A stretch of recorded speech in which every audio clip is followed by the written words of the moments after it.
Mesdames, Messieurs, bonjour et bienvenue à cette plateforme, l'invité de la matinale de Gabon 24.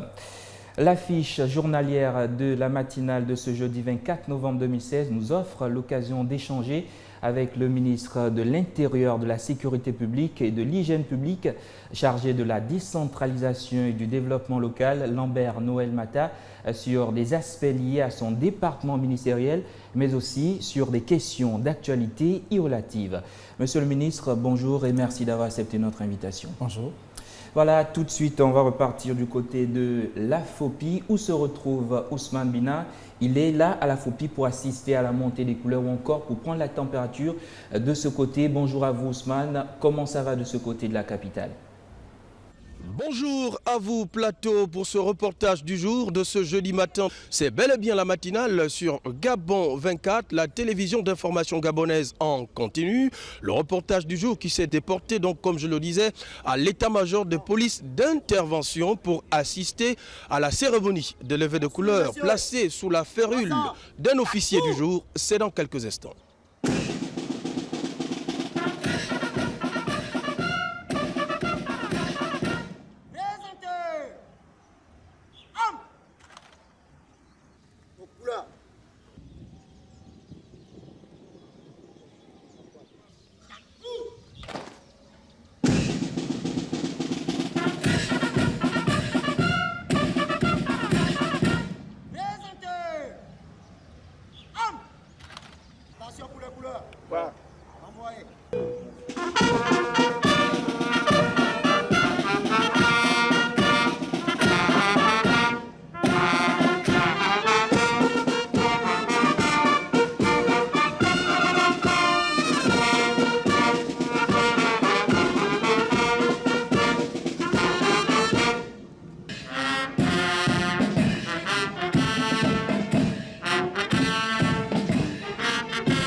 C'est solennel en direct de la FOPI Ousmane.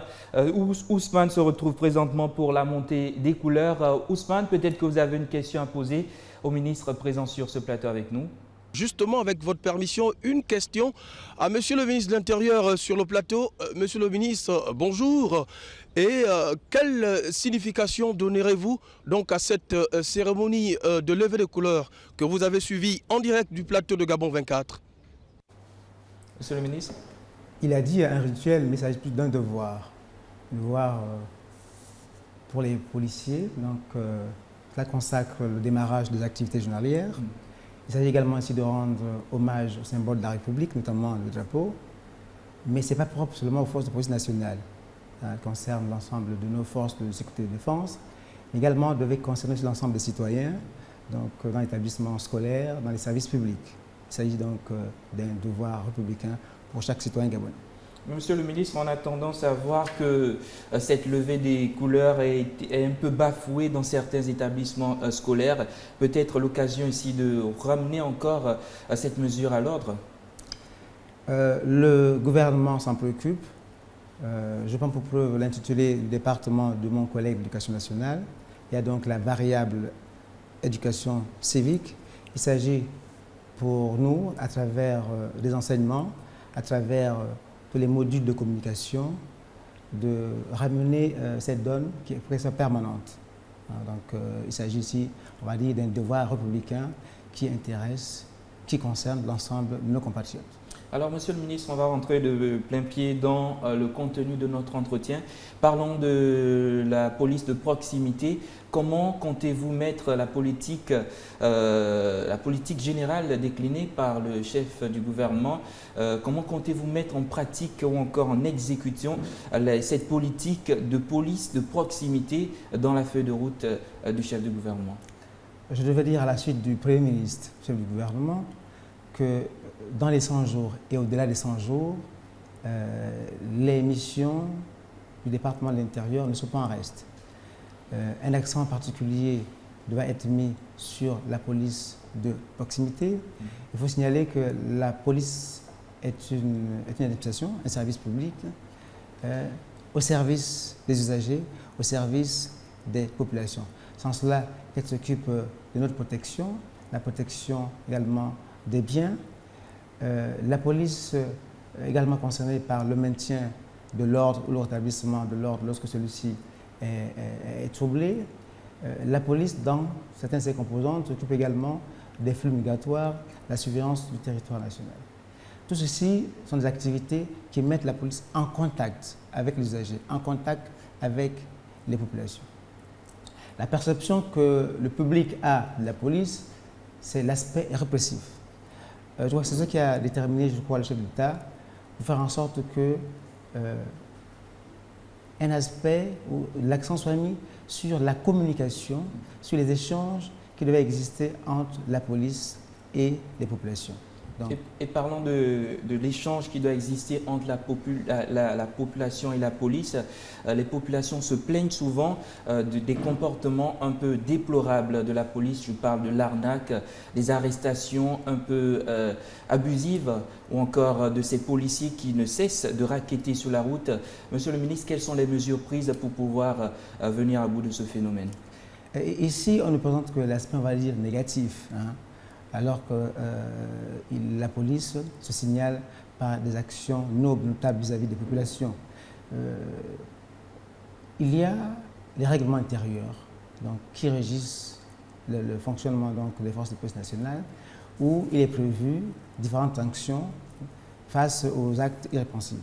Je reviendrai sur la police de proximité pour dire que ce qui est recherché ici, c'est faire en sorte que la police revienne dans son élément premier, qui est celui de protéger, celui d'éduquer, celui d'assister, celui de prévenir, celui d'être présent dans les différents endroits recevant du public, de pouvoir répondre présent dès lors que la nécessité se manifeste ou s'impose.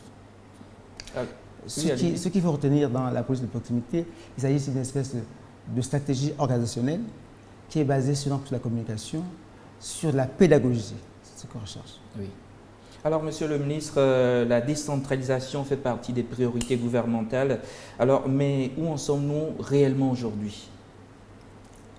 La décentralisation est un processus qui consiste à la mise en place des collectivités locales, lesquelles doivent jouir d'une personnalité juridique, d'une autonomie financière, chargée donc de gérer les affaires de la cité, avec un personnel qui est choisi par lui-même, par le biais donc, des élections. Et à ce jour, notre pays compte 52 communes et 47 départements. Et comme l'État, les collectivités locales doivent être un acteur de développement. Il se trouve, vous l'avez dit, qu'il y a quelques difficultés, quelques insuffisances dues à l'absence des textes d'application, dues également aux problèmes liés aux ressources humaines, aux ressources financières et matérielles. C'est pour cela que cette variable de mon département a été inscrite au nombre des priorités pour faire en sorte qu'on puisse booster ce mouvement, ce processus. Alors, Monsieur le ministre, quand on parle de décentralisation, on fait allusion aussi au développement local. Alors, peut-être avec vous revenir sur ce que c'est le développement local. Le développement local, il faut le prendre comme étant une résultante de la décentralisation. Le développement local, c'est un développement qui est adapté, on va dire, aux besoins des populations d'une localité. Donc, il ne peut avoir développement local sans décentralisation, sans déconcentration. Alors, qu'est-ce que le ministère de l'Intérieur va faire? Il va s'atteler à faire en sorte que tous les textes d'application soient pris. Ils ont déjà été élaborés. Il nous reste à les soumettre aux différentes instances que sont le Conseil interministériel et le Conseil des ministres pour voir en sorte le transfert donc, des compétences. Ce transfert de compétences ne peut se faire que si les préalables sont satisfaits. Les préalables, je l'ai dit, sont les textes d'application. C'est les mécanismes de financement de ces collectivités locales à travers un fonds d'investissement provincial. Le Premier ministre l'a dit lors de sa déclaration de politique générale. Comment ce fonds va être financé? Il va être financé forcément par les subventions de l'État, par les ressources propres, également par le fonds de péréquation. Alors, Monsieur le ministre, avec vous, peut-être revenir sur la nouvelle donne de l'état civil. Qu'en est-il exactement? Alors, l'état civil peut être défini comme l'ensemble d'éléments administratifs notifiés relatifs à l'identité d'un individu. Notre loi fondamentale fait obligation à la prise de textes législatifs et réglementaires pour organiser cette matière. Et depuis 1960, bien que certains faits d'état civil soient codifiés par le Code civil, il n'y a pas une loi sur l'état civil. C'est pour cela que le gouvernement a initié un projet de loi qui se trouve en ce moment sur la table des députés. Il s'agit pour nous ici d'organiser, de fiabiliser, de centraliser, de numériser tous les faits liés à l'état civil. C'est quoi les faits liés à l'état civil? C'est la naissance, c'est le décès, c'est les mariages. Donc, tous ces éléments pour lesquels sont concernés les citoyens. Donc, tous les faits d'état civil qui intéressent donc, les individus. Alors, quand est-ce qu'elle rentrera en application exactement? Je voulais pouvoir dire, avant de répondre à votre question, que l'État ne peut se connaître lui-même que s'il a une bonne connaissance d'un certain nombre d'éléments, dont notamment l'état civil, pouvoir identifier et dénombrer ses habitants. Cela permet aussi, l'état civil constitue un outil à la décision pour les politiques publiques qui sont élaborées au bénéfice des populations. Maintenant, quand cette loi sera-t-elle adoptée, c'est le mécanisme donc d'adoption des textes dans notre pays. Le gouvernement a fait son travail, le texte se trouve sur la table du Parlement, le Parlement est en train d'examiner et après quoi, au cours d'une plénière, s'il est adopté, la loi sera soumise au chef de l'État pour promulgation. Monsieur le ministre, on ne peut vous laisser partir sans vous poser une question assez essentielle, celle liée aux élections législatives. On sait que dans quelques instants, la législature actuelle des députés arrivera à terme. Et l'on se pose la question si les élections législatives auront lieu dans les mois qui suivent ou encore dans les semaines qui suivent. C'est l'impasse totale. La population ne sait à qui se référer. Vous êtes le ministre en charge de l'Intérieur. Avec vous sur ce plateau, peut-être nous donner quelques indications. Le terme législature, ce n'est pas dans quelques instants, on va dire oui, dans quelques mois, notamment à la fin du mois de février 2017. Et nous avons obligation, nous, à organiser les élections sur le plan légal, plus 2 mois avant l'élection, avant le terme de ce mandat. Et le terme du mandat, c'est février, je l'ai dit, et 2 mois, c'est décembre. En ce qui concerne le département de l'Intérieur, mon département est prêt à organiser l'élection en décembre. En sens que nous avons la liste électorale. Le ministre de l'Intérieur de l'époque avait communiqué sur ce sujet en disant que la liste électorale qui est élaborée pour le présidentiel servirait également aux législatives. Donc la liste électorale, elle est prête. Et à quand cette les urnes également sont prêtes. Oui. Donc, sauf, on ne peut occulter évidemment la main tendue du chef de l'État qui a fait référence donc au dialogue politique. Il pourrait arriver que si ce dialogue politique a lieu, que nous puissions naturellement envisager un report de la date du scrutin. Mais dans tous les cas, ce n'est pas encore à l'ordre du jour. En ce qui concerne le département de l'Intérieur qui prépare en amont les élections, ce département est prêt. Le département est prêt, mais certaines personnes font allusion à la CAN qui serait à l'origine du report de ce scrutin. Alors, monsieur le ministre, peut-être avec vous donner quelques éléments de réponse. Je dirais, attendons voir. Attendons voir jusqu'à quand, monsieur le ministre? Je vous ai dit, constitutionnellement, c'est en décembre, mais s'il y a quelques éléments de nature à faire en sorte que cette élection soit reportée, le gouvernement avisera. Merci à vous, monsieur le ministre. Je rappelle que sur ce plateau, on recevait le ministre de l'Intérieur, de la Sécurité publique et de l'Hygiène publique chargé de la décentralisation et du développement local. J'ai signé monsieur Lambert Noël Mata. Merci d'avoir accepté notre invitation. C'est moi qui vous remercie. Point final à cet entretien du jour, encore à l'invité du jour. Merci d'avoir été des nôtres. L'actualité continue sur Gabon 24.